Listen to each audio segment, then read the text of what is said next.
Hey there, folks. I'm Matt Hansen. And I'm John Johnson. And you're listening to Planes, Trains, and Comic Books, the podcast where we discuss favorites we've reread, comics we want to read, and everything in between. And here's the comic we picked this week. Hey there, everybody. Welcome back to another episode of Planes, Trains, and Comic Books. I'm Matt Hansen. I'm John Johnson. So this one, we're doing our wrap-up of Black History Month, which was really, really fun. Got to read a bunch of different kinds of comics. Yeah, a lot of things that I would not have, like I wouldn't have probably gone out and searched, but like now seeing these, like, oh wow, like we've got some really good comics in that I didn't know anything about, and I really like. Yeah, like different, and also like different characters. Like you were even saying this one, which is Genius that we read this time, that you were like, I want to keep reading this anyway. Yeah, like it was such a good comic. I look forward to pick it up. The next, I guess this one is called Genius, and then the next run is Genius Cartel. Yeah, it's Cartel, I believe. Yeah. So, but yeah, so this one we read is like I said, it's called Genius, and it's by the co-host of the comic book podcast Fat Man on Batman. Yeah, it's Fat Man Beyond. Oh, I'm sorry, Fat Man Beyond. So, well, you know what? I've been listening to that podcast since like episode 20. Yeah. So before Marc Bernardin was on it. But yeah, I always liked Marc Bernardin on that show, and he always did a really, like, whenever he talks about like, I think this movie should have been like this, or I think, you know, this would be a cool take on something. It's always like, yeah, I want to see that movie, not the one I just watched or whatever, the thing they fucked up or whatever. It's whatever he's talking about. It always sounds really cool. So I thought, okay, like he had mentioned, you know, he has a comic named Genius. Didn't know what it was. It was from Top Cow, which is like I don't know the best way to describe Top Cow. They're in this, you know, they're like in the top 10 comic book company creative companies, like along with like kind of Dynamite. They're like in that category, like Dynamite and Top Cow, and they have some books that are like really well regarded, like Rising Stars is one, and this one is gonna, you know, definitely going to be up there, you know, hopefully sometime. I don't know how many people know about this one. I hadn't heard about it, but other than from Marc Bernardin himself. But it should definitely be on there as far as like the best ones. I know they've had some other hits like Witchblade. They do Witchblade, some of those kind of comics, but they're known for the more kind of cheesecake-ish, like that means busty ladies usually, or you know, kind of those kind of books more than anything. At least from what I've seen. I could be wrong. There's just like same with Dynamite. Dynamite has other things than that, but then they also do like, you know, that kind of stuff too. So it's whatever sells. And they know if I put a cover of a lady, you know, it's called Witchblade, but the lady's in like a skin tight metal costume. And it's like, okay, I don't know how metal forms like that, but whatever. Anyway. But yeah, so that's what this is released under, Top Cow. And like I said, it's by Marc Bernardin and Adam Freeman. I don't know Adam Freeman. I haven't read any other of his stuff, I don't think. Same here. But then from artist Afua, I believe, if I say that wrong, I'm sorry. Afua or Afua? I'm not. Yeah, not sure. Richardson. And so yeah, that like first off, this comic, the writing was like fantastic. Yeah. So good for Mark and Adam on that one. Those are like amazing. I don't know if both of them wrote it. Maybe there's a collaborative team, or someone wrote more than the other, or they worked on it with each other. Not sure. But and then what do you think of the art? I thought that was cool. It definitely felt. I couldn't tell if it was all like digitally drawn. It's definitely all digitally drawn. Okay, yeah. But it looked really cool, and especially like the action sequences. Yes, like they were really beautiful. I thought. Really Yeah. I thought tight. I thought the action sequences were like really, really well done, and then but some of the like we're just standing around and talking just look kind of like, huh, like something about it just like wasn't always like, maybe it was like the backgrounds weren't as detailed or something or whatnot, but like, you know, overall though the art was really good. Like it portrayed everything it needed to. It kind of set you in the time and the, you know, and everything, because I mean this takes place I don't know when was this written. I think it's like maybe in 2011 or 10. Let's see, what's it? 2015. So it's fairly recent book, I guess. But yeah, this is like, in my mind, this seems like it would be taking place in like around the Rodney King riots or something. Yeah. Because it takes place in South Central LA, and it's about like the gangs in those areas. Like, it's about a leader taking control of those gangs and then leading them to battle against the LAPD. So it's like super. It's kind. I mean, this is kind of why I did this book last, because the first book we did was Nat Turner, and it's like that guy was the leader, got a bunch of people to rise up and go, attack and fight the slave masters. And this book is about a leader who rises up, takes control, and gets people in the neighborhoods and everything to. Actually, it's only like a 6-block radius, but yeah, to rise up and fight their oppressors, who are the police in this case. And so this book does not pull any punches. That's literally, those were my first words too. Yeah. Like literally the first panel. The first panel of this book is a cop getting shot, a black cop getting shot. I don't know if that has any significance specifically, but a black cop getting shot in the neck. Very bloody. And we should say this comic is rated 17 plus, so it's like for mature audiences only. There's not like explicit nudity in it, I don't think. I don't remember. There's definitely like the cover of this one was definitely too yes, the cover of the trade, which is kind of Top Cow, trying to sell a book, is the main character D in caution tape. Over all of the. That's all she's parts. wearing is caution tape, and so it's a little suggestive, but it's not really that sexual of a comic. No, it's more violent, like graphic violence against police specifically. So that's why, and not only police, National Guard. It's pretty. Like I said, the revolution gets fairly far for what you would think. So, yeah, the premise of this comic, from what I read about, or like what Marc Bernardin said, and then also what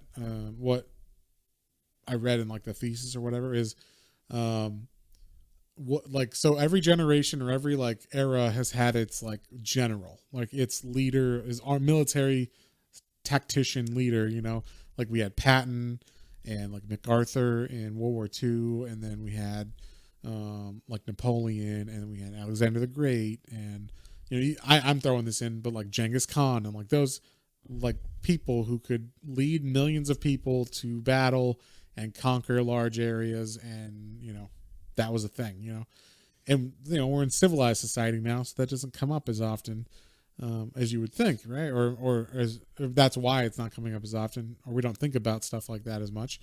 But those people were still born, and so this is like that person was born. It is a person named D, or Destiny, is her full name, D for short, and she is like 4 steps ahead of everybody. Like she's like an ultimate tactician. She's super smart.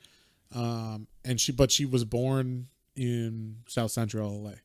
So with what she's given and what she knows, she takes war to the people who are harming her and her people. Yeah. So like we said, that's the police. So if you're a cop, or it's a little probably sensitive to some certain demographics. So just so you know. But I mean, I think the idea is like, and this is like a pretty, I want to say libertarian kind of feel to this book, because it's like, shouldn't you be able to rise up on people, the government, who is literally keeping you down by force or whatever, you know what I mean? And especially like systemic racism and stuff like that. So the idea that, we have guns too, and that's why you should be afraid, is something that's kind of poignant nowadays, right? Like, yeah, like if you're talking about an uprising, or you think the government's evil, well, you can't do anything if you don't have access to guns about that. So that's the idea. Like in this, they're all affiliated with gangs. All the people in this group, so they have access to illegal weapons, more so than the average California citizen. So because they have like fully automatic and sniper rifles and C4 and shit like that. So they don't have a problem getting their weapons. But yeah, so basically it's that idea of there's a tactician and she's going to take ultimate war to the police in LA right now. So the first issue is like a prelude. It starts off, like we said, with that. It shows the cop getting shot in the neck. There's 3 cops being like, drop your gun, drop the gun. And they swear a lot in this comic too, just so you know. But we said it was 17 plus, so no kid should be reading this one. Definitely not. Unless I don't know. I'd give this to like a really mature 15-year-old or something or someone in high school. I'd be like, this is a badass comic. But not without their parents' approval. but yeah, so like drop the gun and they just see like this little small, like I like the way they draw Dee. She's like small person. But like that's what you're supposed to be like. She's a shorter girl, not necessarily. I don't mean like a little person, like, but I mean like she's shorter, like 5'4" or something. She's slim. She's got like a thin build or whatever. So, yeah, and then but so they're kind of like not expecting this from a small woman, and so they, but they're like, get on the ground, drop your weapons, and then a sniper out of nowhere shoots the other 2 in the head. And then wounds the second one in the knee, or the third one in the knee. And then this is how she talks to the cops. This is like the second panel on the page. This is, now you listen here, bitch. Like basically, you go back and you tell them, like, we're here for war, and like if they're gonna come back here, they're gonna get fucked up. And she's talking to the police, the Los Angeles police. So that lets you know. Yeah, this is her area now. Yeah, what's going on. And then it cuts to the police station, and like this hasn't got to the police station yet, what just happened. But there's a guy, what was his name? The main, I can't remember his name. He's a detective for sure. He's a detective, and he basically has 11 years worth of data. Yeah, he's been tracking this, I guess, conspiracy theory he's had for a while, which is like that he's gotten more built up over like the last couple of years about, the people being attacked in this gang violence and stuff aren't gangs anymore. It's always been like the gangs have been eerily silent with each other, but they're like attacking here and there against police or against certain targets or whatever, like a military, tactician would be. Guerrilla style. Yeah, like guerrilla style. So he's got this file. It says Suspect 0 on it, and he doesn't know, but it's about D. So, but he's the only one that believes in it. Like some of their police officers kind of joke at them, like, "Oh, you're still running after that, ghost or whatever, that fake." Yeah, like you're crazy. And so basically, what just happened in that prelude was, or in that earlier scene was, D basically just declared war on the police. Like she shot a cop. She killed 3 cops and shot 1 in the leg, and shot him in the leg to be like, go tell your people to come get us if they want, but they ain't getting in this neighborhood. So then she like goes back to her neighborhood and gives like a rousing, like a "this is Sparta," kind of speech. Yeah, she's like, don't call 911, you call me. Yeah, like I am in control now. Like we're declaring basically martial law in this neighborhood area. Yeah. And so then you have like people in the police station start hearing about what just happened, and they're like, what? And so then they're like going to send police down there. And the guy who's been coming up with, everything, the conspiracy theory, he's like, what the fuck is his name? I'm like, now I want to know. It's Detective. It was interesting because he like part of his like research, he said there was like 3,500 cases of gang violence, felonies, homicides, and whatnot, and that like they were all like in and out basically between that and police. And he's like, he was seeing it too. Like there's only one outcome that's coming of this is like basically war. Right. Yeah, and they've been like 35,000 reported cases of violence, but like it seems like it's random, not random. Everything's planned. Everything's like I said, it's a tactician like making these moves. And and then you get to see it cuts back to the neighborhood, and that's why I was saying like it shows Dee kind of way smaller than everybody. Like she's like compared to some of the men that are in this gang army that she's created. She's like, I'd say maybe they're like 6 foot something, maybe 6'2" or whatever. She's like 5 foot.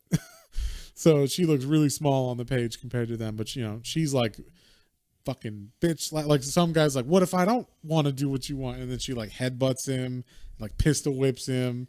And she's like, anybody else got a problem? Like, so yeah, it reminded me of Kill Bill. Like she ran when it like takes over the different Yakuza and stuff. Yeah. Yes, it was very much like, you bitches have a problem. Yeah, it was cool. It was pretty much exactly like that. It was just, just like she's taken over, and that's that. And you don't know really, like at this point in the book, you don't know that she's like a genius. I mean, the book's called Genius, but you don't know why it's called Genius until this next panel where she's like, it shows her as a kid, like she like starts kind of what's it called? They do like a fade to back to the past, and so like it shows her like saying like, oh, I've always been really good at like strategizing and stuff. So it shows her like watching kids play football or like soccer or something, and they like, I think it's football. Yeah, it's football. And she's like, it shows like the X's and O's, like she's fucking John Madden, like drawing on the screen and like how they should play and all that stuff. So she's like just has a natural ability to pick up what's going on and like how to strategize on like any kind of stuff like that. So then cops start showing up, and specifically like a SWAT team and a big group of cops, like maybe 4 police cars show up, but they've been planning on all this. So like they have people blocked off the streets and all that. And then this was cool, referencing that scene back when she was a little kid. She sees like all the cops, and there's like XO, go around with like a line, and it's, like she's doing the Don Mattingly on how they're going to defeat this group that came in. So this was like the cops they weren't bringing full force. They're just bringing like another little bit bigger force than the 4 cops that were there, probably like 15 cops or something this time, because they brought a SWAT car and 3 cop cars. So not the full force of the LAPD, but big enough they think to take down some gang members or whatever. And one of the things that was fucked up is they just mow everybody down. Yeah, they set an explosion under the SWAT van, and it blows up the van. That's crazy. They literally when they give C4 to a guy with rollerblades, and he rollerblades over to it, and he throws it underneath, and then that's how they get it. So they have like kind of like she does it like kind of like cavalry or whatever, like that's or cavalry. The rollerblade guys rolling like if they're the cavalry on horses, and do mayhem or whatever kind of thing. So she's like definitely understands like what's going on. Oh yeah, one of the things I like that she said that she read a book when she was younger about Bobby Fischer and how he could like see moves ahead of the opponent. She's like, I guess I could do that too. Yeah. Let me learn this chess game. Or and like here's what the detective, I can't remember his name, haven't found it yet. What he says about like this person, he doesn't think it's her. He always says like because he's like assuming wrongly that only a man can be a genius general or whatever, a tactician. But he says every generation has one, Lou, Hannibal, Alexander, Washington, Patton. We just might be dealing with the greatest military mind of our time, a goddamn genius. So, so yeah, like that's what he's telling that to his superior, and his superior ain't really buying it right now. Yeah. But that's pretty much the end of the prelude. Is they blow up that SWAT team while the cops are still they haven't quite figured out everything yet, and only that one guy has. And yeah, so that's the only, like, no one else in the police force will believe him. So the second issue, we see like, oh, you get not only police casualties, but people on the gang side are going to die. And apparently they didn't think they were going to, because they were all mad about that. Yeah. But the first page of the second issue is, one of the mothers holding on to one of the kids that was fighting with Destiny, and she's like, no, and then people are like, what the fuck, that kid died, and it's like, yeah, we're at war. Yeah, people are gonna die. Yeah, that's the other thing that was interesting about this comic is she's like, it's not just about like the neighborhood and like these people. It's literally like, I'm a general thinking of this like it's war. And if my guys have to die to get them to die more, to get the other people to die more, I'm okay to do that. Like that is how I'm thinking of this. It's not like I just want people to be okay kind of thing. So, yeah. So then the cop that was from the station, like he starts getting his superior on his team about this idea he's got. He gives him all the information. He writes it all out on the board, like just like, here's a string here and a string here and a string and all these things tied together. And and partially we should say how Destiny kind of knows how everything's going on in the neighborhood. She has I forgot about that. Her an old high school friend who's also kind of super techie smart. His name that he goes by now is G-Tron, and he has like cameras set up all over the neighborhood, and they have like one centralized kind of thing where he's watching it all and helping her plan things. I like to think of him kind of like in Die Hard, that their tech guy who's like, oh, the cavalry is here, like ding dong, it is time for the show, like, like whatever he says, he's just got all these like quippy things he says on her like intercom or whatever, and so that's so, like, I was just saying she throughout the thing she keeps calling him by his high school name. He's like, my name's G-Tron now. Yeah. What's his real name? It's like Gerald or something. It was like Gerald or something. Yeah. So he's like, I'm G-Tron. But yeah, that's how they know what the cops are doing. So the cops roll up. Now they realize, okay, this is something bigger. Not everybody's on board with it, but the captain is now like, yes. God damn, I still don't know his name. Well, I'll read it in one of these things. But he's like, yes, you can go on this mission and try to like see what's going on down in South Central. So he lets the detective go with another SWAT group. With a SWAT group, yeah. And they're talking in the car, and he's like, these people are gonna fucking die. Like, they're like, why do we even need to deal with this? It's just some like, gangsters or whatever. Like, we'll take all these people on. We got it, no problem. And he says something. He says, the bravado accomplishes one of two goals: pumps up the weak or shows the fear of the strong. For their sake, I hope my suspect zero theory is wrong. If not, they're all dead. Like, that's what he's thinking as he hears them talking. Oh yeah, we're gonna take them on. We're gonna beat them or whatever. For us, yeah. Yeah.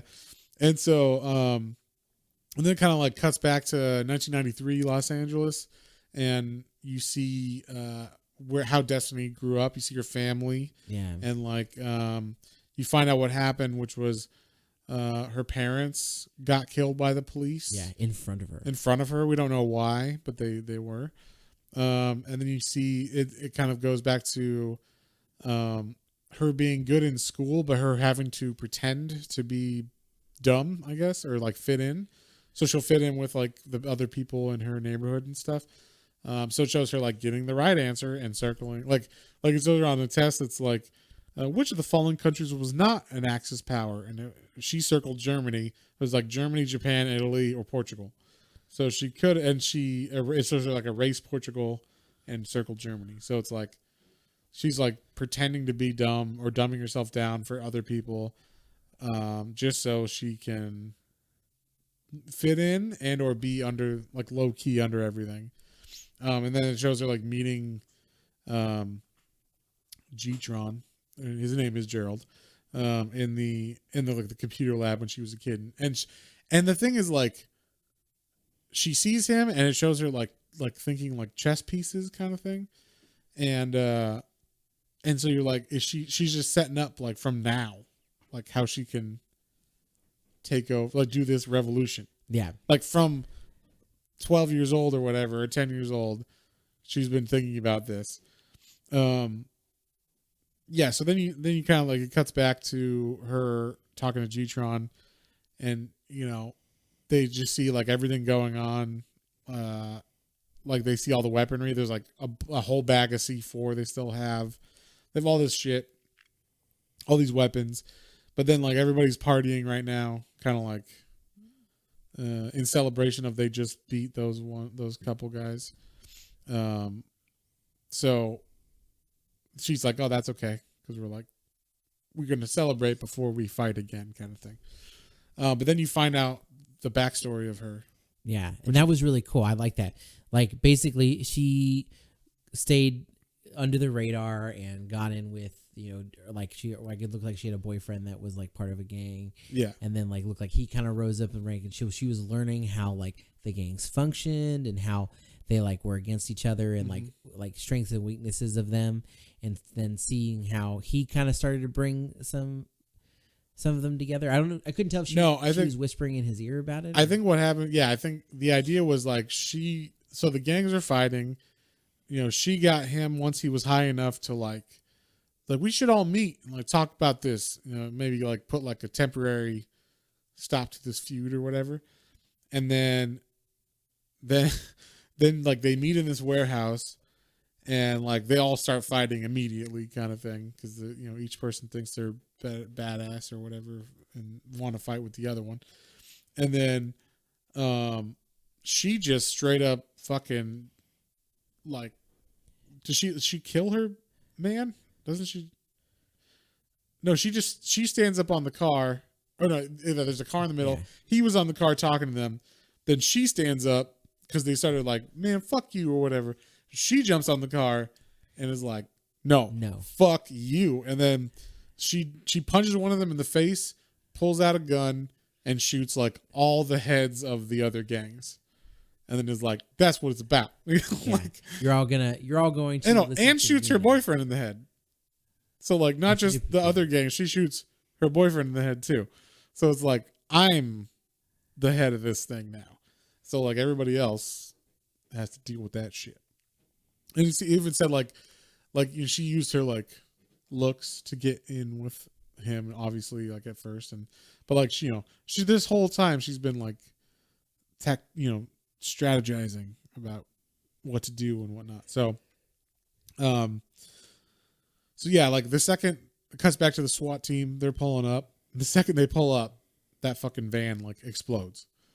So it's like they were ready for them before they even were thinking about it. And then I thought it was cool that the police have their helicopters out, and they just like got little, they weren't drones, because I don't know if they were like little helicopter, what are they called, remote control helicopters, but not drones like the ones that have cameras and stuff, but they had C4 on them. Yeah. And they just like went to the helicopters and blew up. So they blew up all the helicopters. And in the meantime, the only person that survived that, there's two people that survived that explosion, one SWAT guy and one detective. And so, his name's Gray. That's his damn name. Okay. Detective Gray. So sorry. I was like, that was by Isaac. I looking through my notes, trying to find Gray. Couldn't find it. So, yeah. So Gray and him, like the SWAT guys, come on, follow me, Gray. And he like bursts into a house, and it's like, someone's fucking house. They just like burst into, and it's like a mom and her two kids, and they're like both like, she's hugging them, and they're both like crying, and they're like, don't worry, or like at first they're like, kiss the fucking carpet, motherfuckers, like get down on the ground. And then the cops like, cooperate. Like, what's the address here? And she's like 248 or 24841 fuck you street. Like they don't give a fuck at all. But then the kid starts being like, man, Destiny's gonna fuck you up. And at first they're like Destiny, that's a weird thing for a kid to say. Like, what do you mean Destiny's gonna fuck us up or whatever? And then he says, like, we make our own destiny, son. Like, we don't need, destiny isn't what we have to do. And then it turns out the kid says, like, you're lucky Destiny doesn't come over and kick your ass. And then he realizes he's talking about a person, and he's like, wait, who's Destiny? Who's this person? So yeah, like, and he's like, shut up. Yeah, the fucking kid is like giving up the info on D, and the mom's like, stop talking. So then yeah, the kid stops talking, but they're still trapped in the house.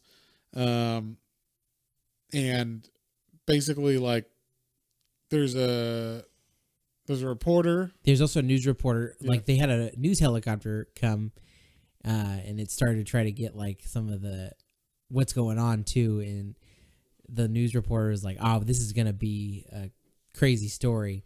And so she like, I guess that was cool. Yeah, the guy's like, I'm not getting closer. She's like, get fucking closer. Like, I want to get into this. He's like, no way. And she's like, fine, you fucking pussy. And like, she jumps out of the helicopter with the camera in like a garbage bag. Yeah. And then like, so she lands in a pool, and then she gets out and she starts like walking around trying to get film on all. Yeah, of it. she takes off some of her like nicer clothing and like tries to like make it look like she fits in a little more. And yeah, and then she like fits in, but she also looks more scantily clad. So yeah, then like some guys are like, what are you doing here? And she's like, oh, am I all wet? Like, like she's all wet from the pool. So like they're like, oh, hey, how's it going? So then they like let her like be with them, and she's like, I want to talk to who's in charge. So then they're like, okay, we'll take you to D. Sure. Yeah, no problem. Scantily clad woman. So yeah, like then you see the Detective Gray. He's in the house, but it's still getting shot at. He gets out eventually, and he's like, now he knows Destiny is there. Like, yeah, someone named Destiny is running this. Like, he knew that there was something going on that he was right about. Yeah, and so the police are showing up more and more now. So he when he escapes from the house, he took the guy that he went in there with, the SWAT guy. He got shot in the face, and so he took that guy's uniform and like his vest and his hat, and so Detective Gray actually gets caught, inside the lines or whatever. And the cops don't know if he's a cop or not. They're like, freeze, hold up. And he's like, oh, it's me, guys. Like, okay. So he gets pulled back, and now he knows, and he can tell everybody, okay, we're looking for someone named Destiny. We don't know who, blah, blah, blah. In the meantime, all the gangsters are getting shot up. All the cops are getting shot. They're all fighting each other in like a firefight. And the cops are like, advance, like, why aren't you going forward? And they're like, we fucking can't. Like, this is like real tactics, like, that are being used on us, like military stuff. And then they do like a giant, like everybody starts retreating, like all the gangsters. And they're like, quick, we got them. They're running away. And they start advancing on every front. And then Detective Gray hears they're advancing on every front. And he's like, yeah. He's like, pull them back. And then when he does, there's boom. Just like blows up the whole, everything that everybody was there. Yeah. So like, that's like how that bigger battle ends, I guess, is them. Now they're like, shit, it's not like, now we're probably gonna have to call like the guard and the National Guard or like, whatever. This is fucking crazy. Yeah.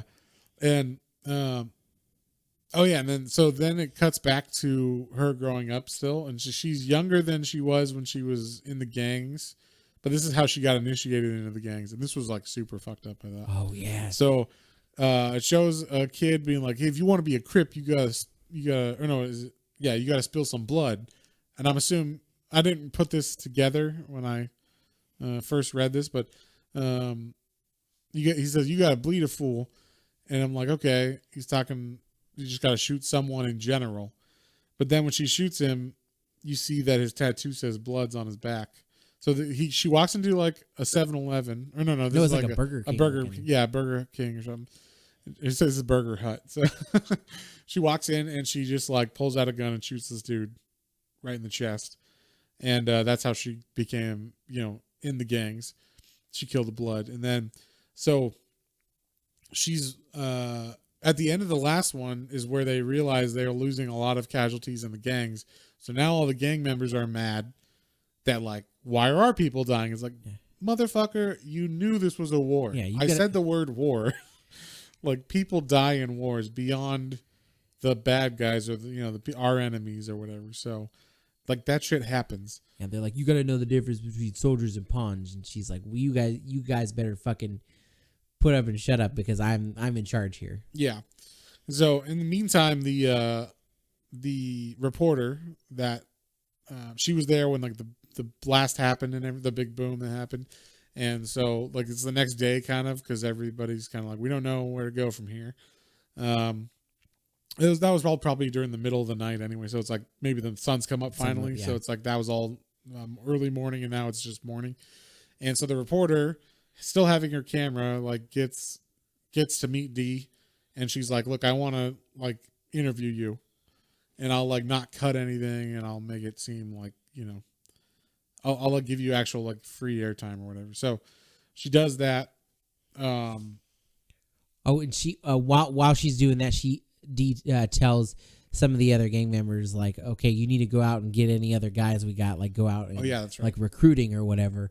And so she sends some of the guys out. Yeah. And we find out as they go out that they are actually, some of the gang members are undercover cops. Yeah. So they're like trying to figure out like overthrow. Yeah, like it shows them. At first I was like, wait, what's going on? Like they run into cops, and at first they like, what you got, cabron? And then he's like they're talking to each other or whatever, and I'm like, oh, like they're friends or some shit. Then it cuts to Detective Gray. He's back at the police station, and he's looking at all his papers that are all his documentation for that he's had on his conspiracy theory, and he realizes that he was the cop that was at the scene after her parents got shot. He was at Destiny's house, like to try to like smooth it over or whatever, or like be there after the fact and get evidence and stuff. And he's like, I could have stopped it then. Yeah, like I could have. Oh my god! If I had just like helped this kid get out of, and not maybe her parents should have been killed in the first place too. But even if they were, maybe we should have taken this kid and given her something more than just living in South Central or whatever, because that's what she ended up being. So he's like, this is my fault. And so you find out with the guys that are undercover, they break in, they're trying to find Dee, or they break into like where Dee was, and they're trying to find her, and they just go and start shooting people in the neighborhood that were like out partying and stuff, because they're trying to get her to come out. And so then Dee's like, what the fuck? Like, I thought these guys were on my team, but they're not. And so they're still looking for her while she's trying to find them now. So they're going all over shooting people. She's trying to find them. She finds them, and he's like, what are you gonna do? Kill me like in cold blood or whatever? And she's like, yeah. And she just fucking shoots him in the head, just kills him. And then, but she finds out that they actually killed G-Tron. Yeah, so like she's trying to call him and being like, "Hey, I need eyes on such and such." Yeah, and I got him. Don't worry. Yeah. He hasn't been answering for like while she's looking for these guys. The undercover cops. She was like, "Where are you? Like, I need the eyes on them." And she wasn't getting an answer. He's like, "Man, fuck. He's probably like going to the bathroom or whatever." And no, he was dead. They killed him. Yeah. So that's like the time you see her kind of break a little bit, but then it just makes her more mad or whatever. Like makes her like, okay, phase 3 or whatever. Yeah. Now she's like, fuck it. We're moving into this. And so I guess she worked out a plan with her like, I guess, closest confidant that she had too. Mm-hmm. She had a friend, was it Cheyenne or, but basically like she, or maybe Sibion. There was a B in there too. I forgot. Well, basically, they move the Detron's body, and they're like, "You're gonna watch this now for now." And like she takes a shower, puts on like a power suit, and then like a straight up power suit. With shoulder pads and everything. And then somehow she gets out and heels and walks and goes to the police department and walks straight into the police department. Yeah, and it says like it's all about like acting like you belong. Like if you put on a good act, you put on a suit, you blend in, you don't look like a gangbanger. Now you're wearing high heels and you look like a detective. People just assume you're a detective, kind of thing. So she walks in the police department.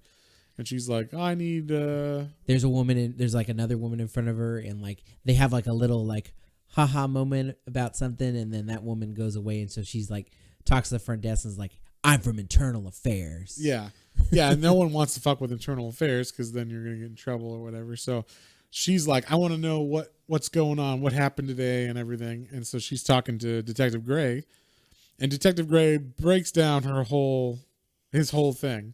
Like, here's what I think, and he like tells her everything, and then like she's like, okay, well, call me if you find anything else, and she walks out, and then he like thinks about the picture he saw of her as like a kid.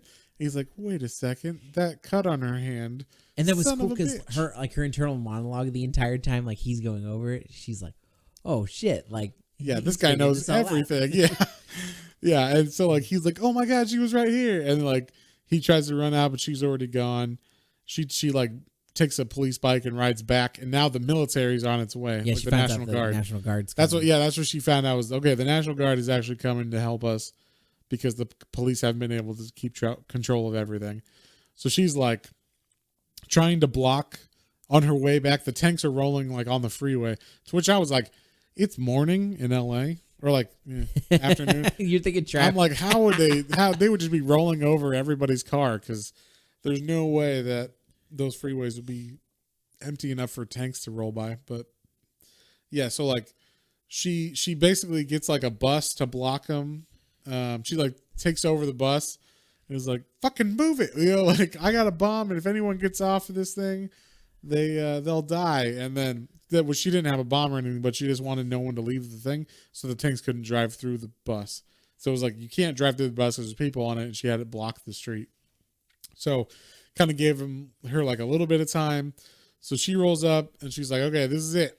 This is like, they're here. This is like the big bads. It's funny because at first they're like, whoa, and they're like, oh damn, you clean up good. It's like Tyler Perry shit. Yeah, because she looked just like a businesswoman or like a detective. So so like now they're like prepared for the National Guard to come. Tanks start showing up. They start blowing up treads. She pulls out a 50 millimeter machine gun and just starts fucking like just blowing apart all this stuff. And she knows.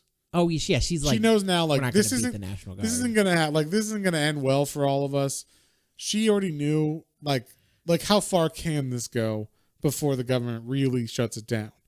Like we're just 150 people or whatever, or maybe even less than that. And like even with a good tactician or strategist, you're not going to be able to beat all of those people in that area. So she knows it's impossible, but she's just like, okay, I'm going to do what I can, and then we're going to run. I'm going to run. So you just see her running. You don't know quite what she's thinking. But then she like goes back to the police headquarters with like a bomb strapped to her chest. She goes like under the sewers. Yeah, she has like a way out. Yeah, I was like, I wonder. She like knows the city plan and everything. It was cool. Yeah, she like knows the whole underground and everything. So she comes to the police station. She's like, I got a bomb. I'm gonna blow this shit up unless, I want to call out the violence. Like all my friends go free. Yeah, she's like, I could run this shit from prison. So we need a ceasefire, amnesty for all my people. Yeah, like you can just take me. Like from the mob that people can run organizations from, against the police and all that shit. Yeah, think about the promotions you'll get if you take me in alive. Yeah, like she was. Yeah, she was on it. So she made a good point, and then so basically she got like amnesty for all her friends that were, or like all her neighborhood people, so they don't get put in prison. Oh, but before, like, that's what the other woman that was there, she was like, I guess another higher up detective with the, I guess She's the not a government. detective. It seems like she was some kind of government agency. Yeah, she was like, take the deal. It says she's from the Madrasa Institute, which must be like some like, you know, Secret society. Yeah, secret, not secret society, but like secret training, you know, place for NSA or something, or like CIA kind of shit. So she's like, she pulls out her badge. She's like, hold on. She like, the police are like, that's too high for me. I can't make a deal like that. And then the lady opens her badge. She's like, I can. I'm from the Madrasa Institute. Yeah. And she's like, yeah, we'll do that. Yeah, she's like on the Like comms. instantly. Like, yeah, on behalf of the United States government, we accept these terms. Yeah. So it was funny. She was like, she drops what you thought was the switch to blow up. She's like, man, this much Play-Doh is heavy. Yeah, Play-Doh's heavy. And it turned out all the stuff in her vest was not C4. It was just Play-Doh and an electric razor. And she had like a Nintendo controller. Oh, was that a Wii? Oh, that's what it was. It was supposed to be a Wii because it said VII on it. Yeah. So yeah, it's supposed to be a Nintendo. Who she wrote? Nintendo V is what it was called. A little nunchuck. Yeah. So yeah.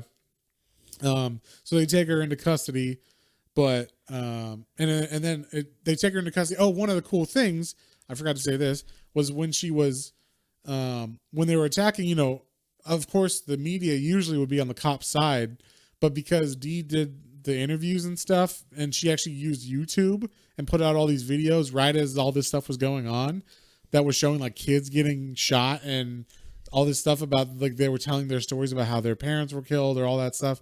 And so it was being released by this neighborhood, this group of people, about how horrible they've had it. So like it turned the community against the cops. And then when she got like taken by the Madrasa Institute, right after that, her interview with the lady aired, with the reporter. Yeah. And so like everybody got to see like all the stuff that, you know, she was talking about and everything. Yeah, it was cool because she said that, like, the question was like, why isn't this happening all around? This is what's happening there. And she's like, well, it is going to happen. She's like, it's a ticking time bomb in some of these areas. People are not going to go with this forever. So, right.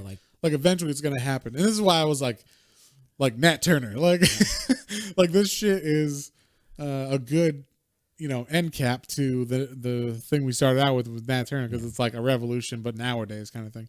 This is really, really, really cool book. But yeah, I like the idea that they used our social media against the police, because if you turn the people against the cops and the media, then you've won the largest battle probably, which is, you know, public opinion of everything. Yeah. So if everybody is like vying for the people in this neighborhood, then the cops can't really, they got their hands tied. So, and that's probably why the Madrasa Institute heard about it, you know, because of all this national coverage on YouTube and shit from the media. So yeah, then it shows her like in some castle in the middle of somewhere, kind of like, you know, Professor X castle or whatever. And she's getting taught. It shows her like looking at a teacher, and it's like Operation Overlord, codename D-Day. So she's learning all this tactician, you know, how they planned all these battles and everything. Oh, basically, yeah. Like we realize how valuable and smart you are. We're gonna teach you. You're gonna work for us. And then she's secretly like, oh, I'm gonna learn all of this stuff and really bring about change. Yeah.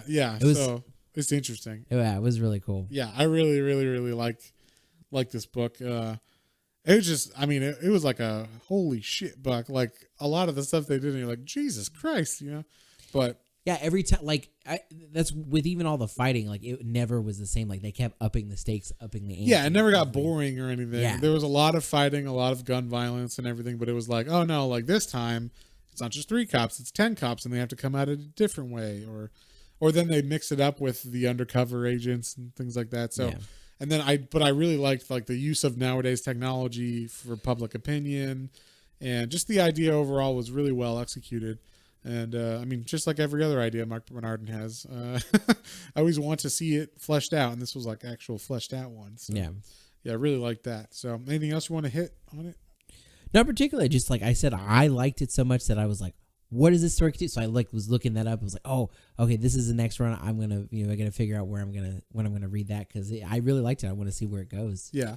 Well, and you know what? I think I was saying, we mentioned the art, and sometimes it was like better than other times. And I think what I saw, there was like, I think this was part of a Top Cow, maybe not a contest, but like a thing they were doing called like the pilot season, where they would release one issue, which was the prelude in this run. And the first issue, so that one's like the least paid for, right? Because it's like, you got to make us the best, basically a pilot episode of a TV show, right? For as cheap as possible. And then if it sells the most or whatever, then we'll put it out as a regular series.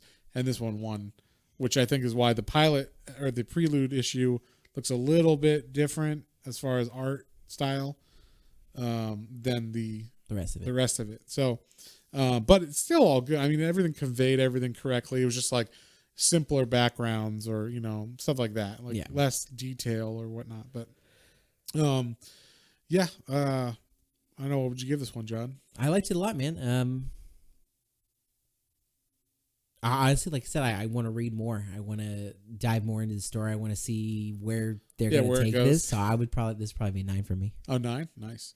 I'm going to give this one a 7 because it's like solid. Like it's just a good, solid book. I do want to read more of it and see where it goes. But I really liked everything about it. Yeah, this is a good one. Yeah. I liked it a lot. And that wraps up our Black History Month podcast. Yeah, these were all fantastic reads and kind of got a look at different areas of past and present things that are going on. Really important subjects, really important things to that we need to talk about more and think about. Well, especially you think this was written in 2015, so this was like right when like Black Lives Matter and a lot of that stuff was happening. So this was like a really poignant book that I don't know got out enough. Like it should have had a little bit more. It seems like this would be extremely well known with all the everything that's been going on, or should be at least. Yeah. So I mean, and nobody, I'm sure that when they're writing this, nobody condones violence, and we don't condone any of the violence. This kind of stuff is stuff that is happening, and it's stuff that we need to have more conversation on. And once again, this is the place to explore those ideas. Yeah, not, like okay, maybe if you read this book and stuff changes, then we don't have to have what's in this book. You know what I mean? Like the reason why Nat Turner happened is because it was not going to change without someone physically changing it. But if you read Nat Turner or you write Genius and you read it, and people read it and see like, oh, this is an issue, then you can change things that might stop bloodshed from happening or stop people from suffering. So I mean, this is like a good fun idea for the month, because also like these are all properties I probably wouldn't have. Well, Nat Turner I probably would have read with you at some time, but the other ones I would not have like researched and looked and found. Like like Blink I wouldn't have found for sure. And also that made me want to read the rest of Legends of Batman or Legend of the Dark Knight, because that whole series sounds really cool. Like just one-off storylines about cool things. That just sounds awesome. So I put all that on my wish list on Comixology, every issue of that series. So I'm not gonna buy them each as I go, but yeah, just stuff like that. I found that out because of Blink, and then reading Static. Now I want to read more Milestone Yeah, exactly. books. Like I want to read more Static Shock. Like never a character. Like again, saw the cartoon as a kid, but then after reading it, I was like, oh wow, this is a really fun character. Like I want to see more of this too. Yeah. So I mean, this was really good and really fun. And then I probably would have picked it up maybe sometime if Marc Bernardin mentioned it enough. Be like, oh yeah, I got to check that out. But like the pitch of it wasn't enough to just push me to get it to read right away. So it was only when we were like, hey, let's do black creators writing, their own characters. That I was like, oh, I know Marc Bernardin wrote a thing, so until you like get that push to do something, you don't always find some gems, So it was nice to kind of go outside the normal superheroes or whatnot, and even the normal stuff that I read, which isn't only superheroes, but it's not to this wide of type of books. Yeah, so. yeah, cool. Because we talked about like when we were thinking about doing some of this, like, oh, what should we do? And we're like, well, there's well-known characters, like there's cyborgs out there. There's John Stewart, Green Lantern, and there's some well-known ones, but like there's more of a history and culture and a real underrated and maybe underappreciated that right. we can like search out and maybe shed some light on. And this was fun. I really enjoyed doing this. Right, and I liked reading McDuffie's personal projects and then McDuffie's Batman. Like it was cool to read both and compare the writing styles. Like, okay, I'm writing Batman now, so I'm not doing the same kind of jokey stuff that is in Static or whatnot. Yeah, and just seeing how good of a storyteller he is. He can write for anything and it'll be amazing. Like it'll just be like good, solid, fun storytelling is awesome. So I mean, I like, and hopefully people that read this got introduced to Dwayne McDuffie and Kyle Baker and Marc Bernardin, and they get to look more into Milestone and things that people don't know that much about because for whatever reasons, Milestone's not a household name as far as my household or as most of the people that I know about. They might know, even if you're like a big comic book person, you're like, I remember Milestone briefly in the 90s, Static, I know that, but I don't know everything, about what happened, and I definitely haven't read all those runs. So I really hope they kind of figure out what happened with Milestone as far as them coming back. All the right stuff gets rights gets figured out so that I can read some of that stuff in trade form or on Comixology or whatever. Yeah, because you want to appreciate the medium, and if you don't want to like search out stuff that and have to like go on eBay and buy an expensive copy, because also like the artists and the creators and or their relatives, they're the ones who made this amazing stuff for us to take part in. They should get paid for it. I shouldn't have to find some website that's just posting it in like a line down the page or whatever to read Static. So although I appreciate that person that did that, so we could actually read it. But now I will go out of my way to go find, maybe I will go on eBay, or maybe I'll go to Austin Books or something and go through the back issues. Maybe they have Milestone comics in that. So that's actually something I'm planning on doing, just because I really, really, really liked Static. So I'm like, I want to go back and try to find old Milestone stuff. Heck yeah, man. So yeah, well, I guess that's it for Black History Month this year and this episode. Another great episode. Yep. Have a good one. Take care. Bye. Well, folks, hope you enjoyed that episode. If you did, and you'd like to follow us on social media, our Facebook is Planes, Trains, and Comic Books, and our Instagram is @Planes, Trains, and Comic Books, all one word. And be sure to like, share, and subscribe for more recommendations to add to your weekly pull list. Thanks for listening, and we'll see you next time.